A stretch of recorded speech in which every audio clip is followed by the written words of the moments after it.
हाय दोस्तों, नमस्कार। मैं हूं नीरज राय और आपका स्वागत है फार्मा हट्स में। दोस्तों, आज की वीडियो में हम बात करने वाले हैं स्ट्रेप्टोमाइसिन टैबलेट और इंजेक्शंस के बारे में।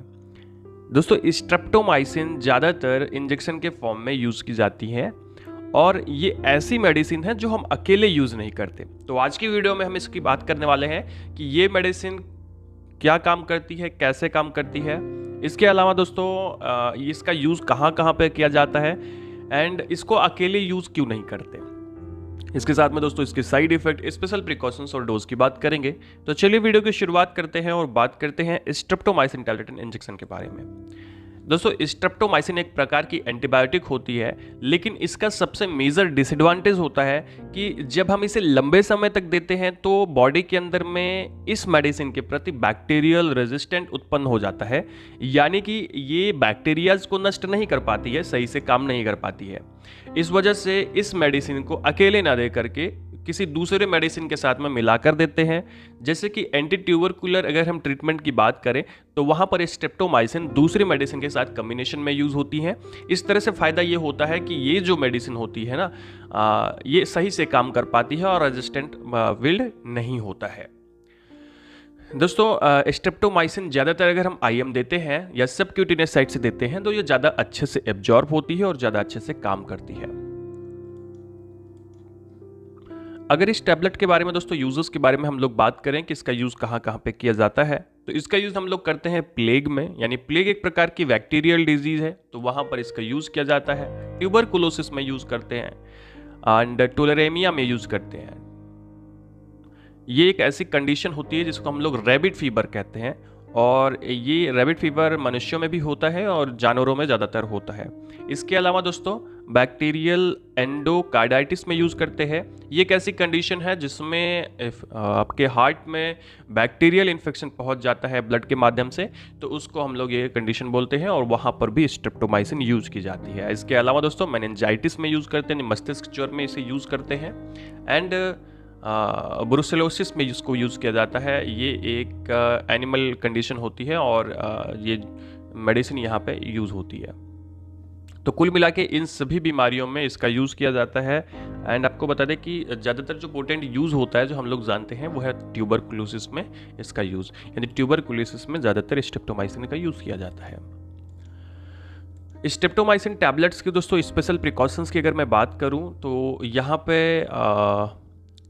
कुछ चीज़ें आपको ध्यान देनी होती है। जैसे ये जो मेडिसिन है ये कॉन्ट्राइंडिकेटेड होती है कुछ बीमारियों में, तो उसमें आपको कुछ प्रिकॉशंस लेने पड़ते हैं। जैसे कि अगर ईयर की कोई डिजीज़ है, ओटाइटिस मीडिया, यानी कि आप कुल मिला के समझिए कि कान का कोई समस्या है, तो आपको ये मेडिसिन लेते समय सावधानी बरतनी होती है क्योंकि उस बीमारी में ये कॉन्ट्राइंडिकेटेड हो सकती है। इसके अलावा दोस्तों, प्रेगनेंसी में कॉन्ट्राइंडिकेटेड होती है, लैक्टेशन में भी कॉन्ट्राइंडिकेटेड होती है, यानी कि प्रेगनेंसी और लैक्टेशन में ये मेडिसिन नहीं दी जाती है। इसके अलावा दोस्तों कुछ प्रिकॉशंस लेने पड़ते हैं आपको। जैसे कि अगर किसी भी पेशेंट को लीवर या किडनी से संबंधित समस्या है या कोई प्री मैच्योर इन्फेंट है, तो वहाँ पे कुछ प्रिकॉशंस के साथ में ये मेडिसिन यूज कर सकते हैं। दोस्तों, ये मेडिसिन जब हम लेते हैं तो पॉसिबिलिटी होती है रेजिस्टेंट की, तो ये बात का भी डॉक्टर को ध्यान रखना होता है कि जो मेडिसिन है वो रेजिस्टेंट ना बिल्ड कर पाए। इसके अलावा दोस्तों, बड़ों में हम इसे डोज को रिड्यूस करके देनी होती है। बड़ों में जो इसकी डोज है वो प्रॉपर एडल्ट वाली नहीं देते हैं।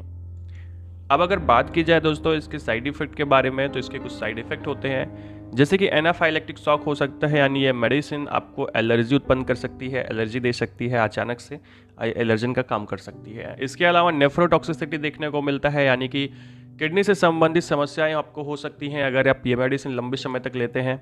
ओटोटॉक्सिसिटी देखने को मिलता है, कान, इनर जो आपका ईयर है उससे संबंधित समस्या हो सकती है, सुनने में समस्या आ सकती है, कान आपका खराब हो सकता है अगर आप लंबे समय तक इस मेडिसिन यूज़ करते हैं। इसके अलावा स्किन पर रेसेस देखने को मिलते हैं, फीवर हो सकता है, एप्लास्टिक एनीमिया हो सकता है अगर आप इसे लंबे समय तक लेते हैं, एग्रेनुलोसाइटोसिस हो सकता है एंड एटेक्सिया की समस्या आ सकती है। एटेक्सिया की समस्या होती है कि आपका जो ब्रेन है, आपका जो नर्वस सिस्टम है, उसका कोऑर्डिनेशन खराब हो सकता है।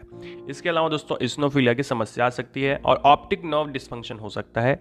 यानी कि ऑप्टिक नर्व आपकी डिस्फंक्शन का मतलब हो सकता है कि आपको विजुअल प्रॉब्लम्स आ सकती हैं, देखने में समस्या उत्पन्न हो सकती है अगर आप स्ट्रेप्टोमाइसिन को लंबे समय तक यूज़ करते हैं।